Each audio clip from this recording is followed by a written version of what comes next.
જય હિન્દ મારા ખાખીના યોદ્ધાઓને મેં કાલે એક રીલ્સ મૂકી હતી પેપર બાબતે. મેં પેપર સોલ્વ કર્યા. ટૂંકમાં સામંત સરની બુક છે ગઢવી સાહેબની, એ 10 પેપર સેટ છે. ટૂંકમાં 320 પેજની છે. તો ઘણા એના મેસેજ એવા હતા કે અરુણભાઈ અમને એની પીડીએફ મોકલો. બહુ જ એવા મેસેજ હતા. વોટ્સએપમાં એટલા હતા, ઇન્સ્ટાગ્રામમાં પણ એટલા આવ્યા. તો બધાને મારે અપીલ છે કે આની પીડીએફ હું ન મોકલી શકું, પણ તમારે આની બુક લેવી પડે. તમે બુક આવ્યો તો ભલે, ટૂંકમાં સામંતસરની બુક લીધો ભલે, અને તમે વેબ સંકુલ લો તો ભલે, કોઈ બી નહીં, તમને જે સારું લાગે. અને જીસીએ પણ એ લોકોએ લોન્ચ કર્યા છે પેપર એપ્લિકેશનમાં, એ લો તો વાંધો નહીં. જે તમને સારા લાગે, તમારી રીતે ડેમો જોઈને હું ગમે એ વાત કરતો, તમારી રીતે પેપર લેવાના છે. આ પેપર મેં આમાં 1 નંબર અને 2 નંબર બે પેપર સોલ્વ કર્યા છે. એ પહેલા નંબરનું પેપર જે રહ્યું, ઘણા બધા અરુણભાઈ તમે જે પેપર સોલ્વ કર્યું એ મોકલો, અમને કહો કયા નંબરનું છે. તો પહેલા નંબરનું જે પેપર રહ્યું ને અમારે 125 માર્ક આવ્યા છે. અને બીજા નંબરનું પેપરમાં મેં કાલે રીલ્સમાં 131 માર્ક બોલો તો મારે ખરેખર 136 માર્ક આવ્યા હતા. બોલો મારી ભૂલ ગઈ હતી. ટોટલ 141 માર્ક આવ્યા, તેમાં 5 માર્ક માઇનસ થયા, માઇનસના કારણથી, એટલે 5 માઇનસ થયા એટલે 136 વધે, એટલે 136 માર્ક આવ્યા તમારે પેપર નંબર બીજામાં. એટલે 200માંથી ટૂંકમાં 136 કોન્સ્ટેબલના સોલ્વ કર્યા હતા. આ 2 પેપર મેં સોલ્વ કર્યા હતા. તો બધાને ખાસ અપીલ છે, તમને જે સારા લાગે એ પેપર સેટ લઈ લેવા અને એ તમારે સોલ્વ કરવા. મારી આગળ કૃપા કરીને પીડીએફ માંગવી નહીં, મારા આગળની પીડીએફ હોય ને, અને મારા એટલો બધો ટાઈમ છે ને એકાની પીડીએફ બનાવીને લોકોને મોકલે, પણ આ આપણે એક ગેરકાનૂની કૃત્ય કર્યું ને એવું થાય. એટલે એવું આપણે કંઈક કરવાનું. એટલે કોઈ બી તમને જે સારી લાગે ને એકાદી બુક લઈ લેવાય. અને ઘણા લોકોનો એ પણ સવાલ હતો કે અરુણભાઈ અમારે માર્ક્સ કે પેપરમાં ક્યાં આવતા નથી. પણ હું તમને એટલું કહું છું કે તમારે ખાલી પ્રેક્ટિસ કરવાની છે. માર્ક્સથી કોઈ કઈ મિનિંગ રાખવાનું નથી.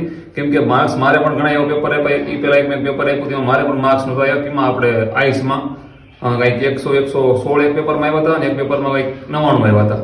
એટલે માર્ક્સથી કંઈ મતલબ નથી. બસ તમે 3 કલાક સતત બેસી શકો છો અને વ્યવસ્થિત ફોકસ કરી તમે કઈ રીતના ટાઈમિંગમાં જે પેપર પૂરું કરવાનું છે એ કેમ ટૂંકમાં કરી શકો છો એ જોવાનું ટૂંકમાં. આપણે માર્ક્સથી કંઈ મતલબ રાખવાનું નથી. અને ગમે એકેડમી લઈ લો, ગમે સંસ્થા લઈ લો, કદાચ ગમે એમ કરે ને તો જે આપણે જે શું કહેવાય ભરતી બોર્ડ જે પેપર કાઢે ને એવું પેપર તો એ કાઢી જ ન શકે.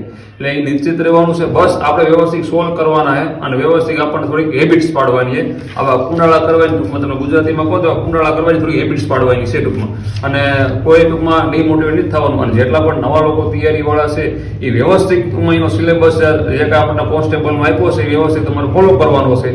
અને ઘણા એનો એ પણ મેસેજ હતો કરોડભાઈ અમે જે ગુજરાત સિંહ મેદાનમાં તમે તો કે પેપર સોલ્વ કરવા માંડ્યા, પણ ભાઈ તમે નીચે જ રહો, તે વ્યવસ્થિત સિલેબસ જે આપ્યો કટ ટુ કટ ફોલો કરો અને વ્યવસ્થિત રિવિઝન કરો. અને આ જો રિવિઝન બુક તમે ન બનાવી હોય તો આપણે આ બુક છે આમાં મેં 250 પીવાયક્યુ લખ્યા છે. ગણિત રિઝનિંગના છે. આમાં મેં મારા હાથે નોટ કરેલા. મને ગણિત રિઝનિંગમાં બહુ થોડુંક ટૂંકમાં લોચા પડે, સમજો ને. એટલે મેં મારી ત્યાં બધી થિયરી બધી નોટ મારી રીતે કરી છે. ટૂંકમાં રિવિઝનમાં મને થોડો ઉપયોગી આવે. અને આ ગુજરાતના જિલ્લાનું મેગઝીન ટૂંકમાં બનાવ્યું, નાનું હતું મસ્ત. ગુજરાતના જિલ્લાનો હવે બેઝિક પરિચય. માની લો તમે મોટી બુક વાંચી લીધી હોય, તમને એમ થાય ફટાકથી રિવિઝન આપણે કરવું છે, તો આમાં બહુ તમને સરળ રહેશે. તમારે તો ખોટી બુક બનાવવાની નહીં આવે. જે પર્સનલ બુક જે બનાવતા હોય એ બુક તમારે બનાવવાનું ટૂંકમાં નહીં આવે. અને બીજું તો પાર્ટ બી બનાવ્યો. જો આ પાર્ટ બી છે જીસીઆરટી આધારિત છે. આખું બહુ મસ્ત રીતે બનાવ્યો છે. અને આખા જે 6 સબ્જેક્ટ પાર્ટ બી ના રહ્યા એ વ્યવસ્થિત આમાં જે આપણે મોસ્ટ ઓફ જે આઈએમપી આવવાની વસ્તુમાં નોટ કરી છે.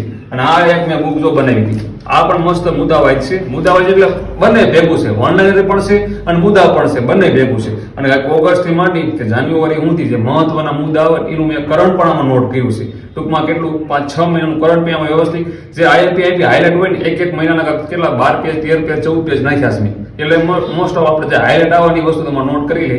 આની પીડીએફ જોતી હોય તો તમારો વોટ્સઅપ નંબર જે દેખાય મને મેસેજ કરવાનો. અને 199 રૂપિયા પ્રાઇસ છે. તમે ખાલી ડેમો જોઈ લો, તમે ડેમો મેસેજ કરજો, તમને ડેમો મળી જશે. તમને યોગ્ય લાગે, તમને થાય નાના ઓકે છે તો તમારી પરચેઝ કરવી. તમને પીડીએફ વોટ્સએપમાં મળી છે. તો જય માતાજી, જય હિન્દ.